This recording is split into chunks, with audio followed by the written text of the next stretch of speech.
બોટાદથી સમાચાર Sukhbhadar dam overflow થયો ભારે વરસાદથી સુખભાદર ડેમ ઓવરફ્લો થયો સુખભાદર ડેમના 4 દરવાજા 1-1 ફૂટ ખોલીને પાણી છોડવામાં આવી રહ્યું છે અને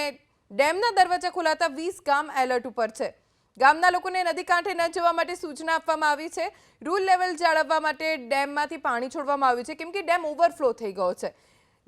ડેમનું જે લેવલ છે એના કરતાં પણ વધુ પાણી ડેમમાં આવ્યું છે રાજ્યભરમાં ખૂબ વરસાદ વરસ્યો છે પરિણામે બોટાદનો સુખભાદર ડેમ ઓવરફ્લો થયો અને 4 દરવાજા 1-1 ફૂટ સુધી ખોલીને પાણી છોડવામાં આવ્યું છે જેના કારણે નદી બે કાંઠે જોવા મળી રહી છે અને નદી કાંઠે વસતા 20 ગામડાઓને એલર્ટ રહેવા માટે પણ કહેવાયું છે પ્રશાસન પણ સતત જરૂરી સૂચનાઓ ગામડાના લોકો સુધી પહોંચાડી રહ્યું છે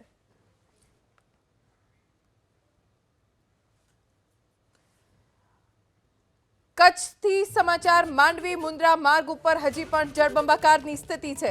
દુકાનોમાં પાણી ઘૂસી ગયા છે અને ઘરમાં પણ પાણી ઘૂસી જતા ખૂબ નુકસાન લોકોને સહન કરવાનો વારો આવ્યો છે દુકાનમાં પાણી ઘૂસી જતા વેપારીઓના માલ સામાનને નુકસાન થયું છે આ તરફ ઘરમાં પણ હજી પાણી ભરાયેલા છે જેના કારણે ઘર વખરીને નુકસાન થયું છે લોકો પરેશાન થઈ ગયા છે